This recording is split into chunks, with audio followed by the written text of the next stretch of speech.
Muchas gracias, licenciado Marcelo Ebrard. Se concede ahora el uso de la palabra a la doctora Graciela Márquez Colín, secretaria de Economía. Adelante, por favor.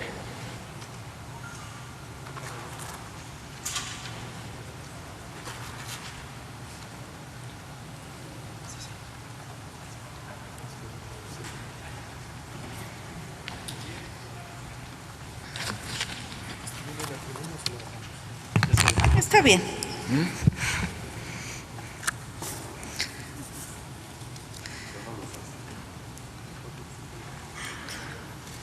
Señor presidente de la Cámara de Diputados, señor presidente de la Cámara de Senadores, legisladores de la Comisión Permanente, ciudadanos que nos acompañan el día de hoy, amigos de la prensa. Tengo el honor de presentarme ante ustedes para dar un informe de la participación de la Secretaría de Economía en la negociación reciente en los Estados Unidos. En primer lugar, creo que conviene mostrar brevemente que mantenemos una relación compleja y cotidiana con los Estados Unidos. Todos los días, en distintos ámbitos de nuestra relación, se entablan negociaciones de todo orden. Y todos los días logramos acuerdos, logramos avances en los objetivos que nos trazamos en esta relación. México, para construir estos acuerdos y estos logros, enfatiza construye cotidianamente una negociación a partir de órdenes institucionales. Y esto nos lleva a que esta interacción cotidiana tenga más o menos reflectores. Sin embargo, el tema que nos ocupa hoy tiene una naturaleza distinta y es por eso que no venimos todos los días a explicar los acuerdos que se alcanzan en un amplio rango de negociaciones.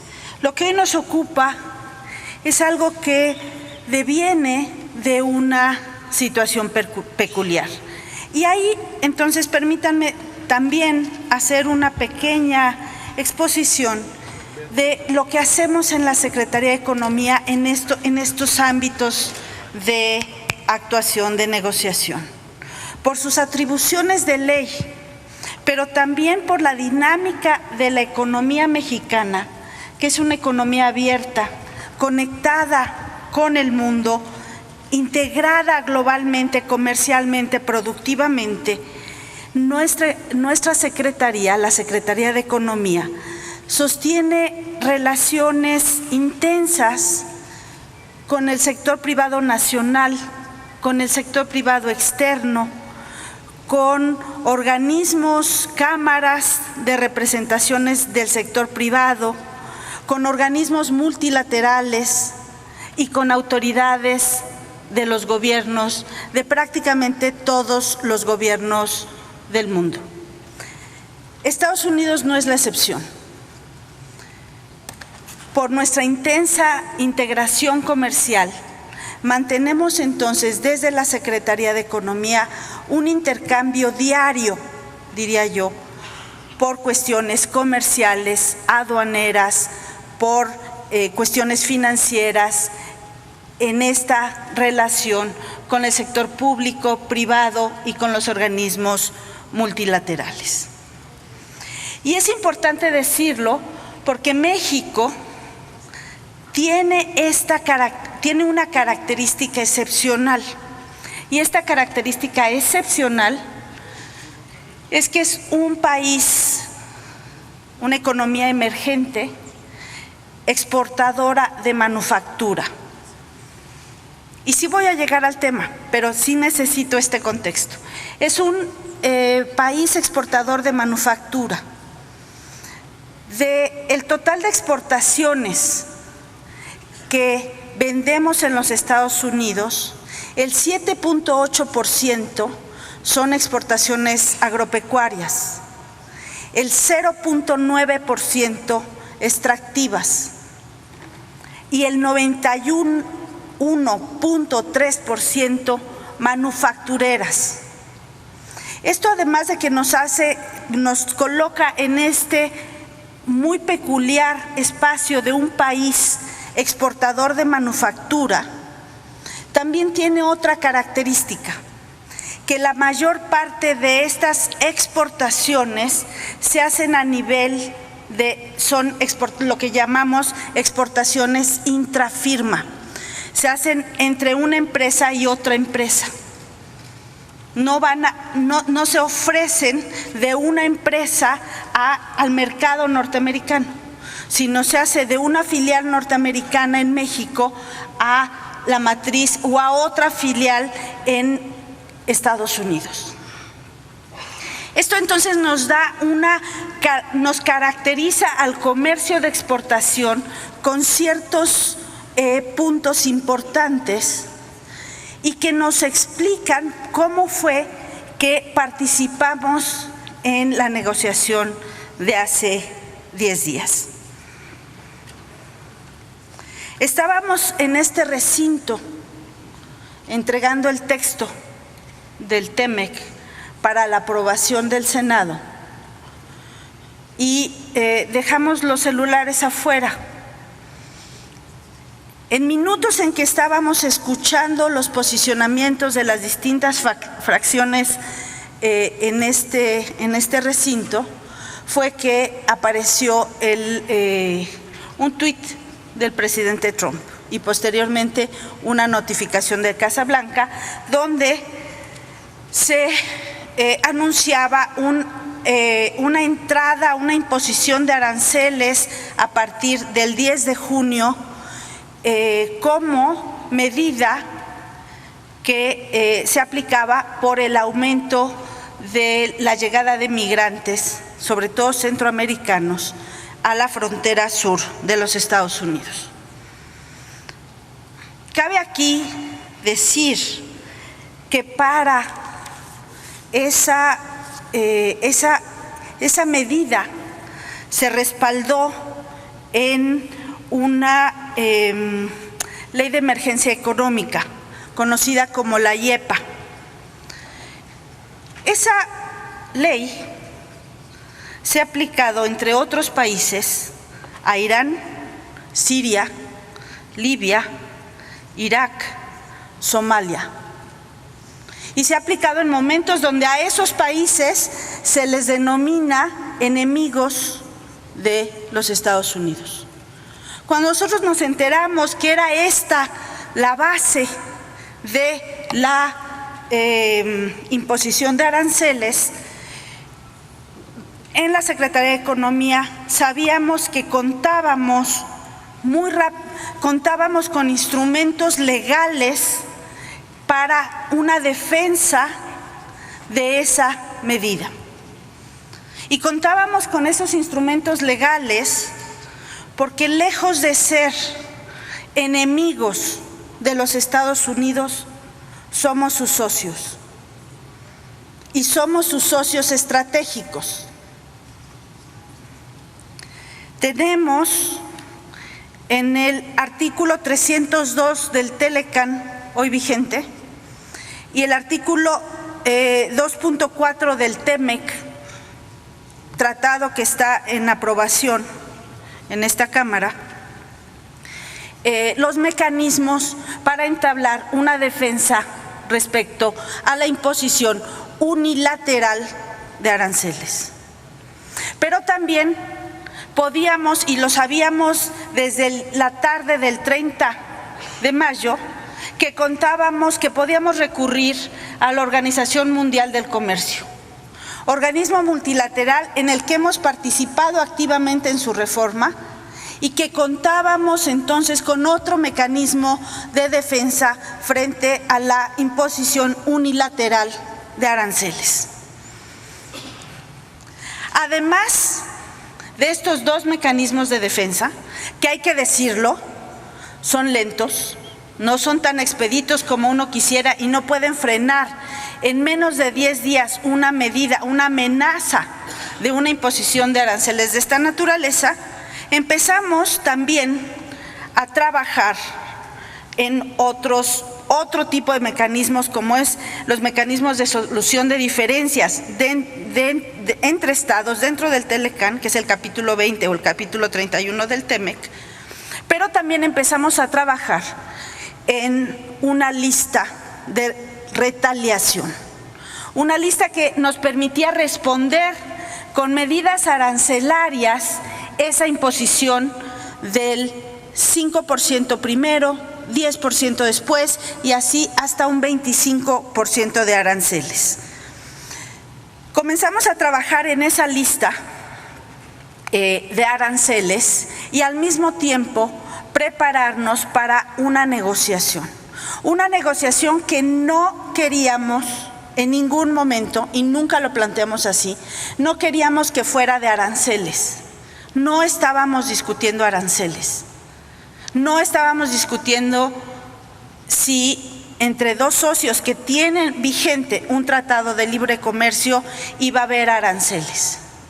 Y tenemos un antecedente previo muy cercano, que es la imposición de aranceles bajo otra ley, la 232, para el caso de acero y aluminio, y que habíamos tenido una resolución favorable a principios de mayo, donde Canadá y México lograron que los aranceles que se impusieron a acero y aluminio fueran retirados. Y nosotros habíamos también aplicado ahí medidas de retaliación y habíamos llevado nuestros casos a OMC y nuestros casos a TELECAN.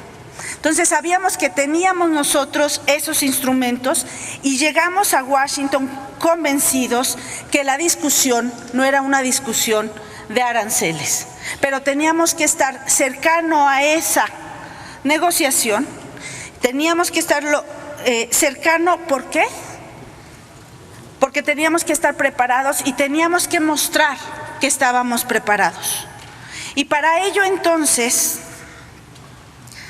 se organizaron como parte de la agenda general, agenda para la Secretaría de Economía, y tuve la oportunidad de reunirme con autoridades del gobierno de Estados Unidos, del Congreso,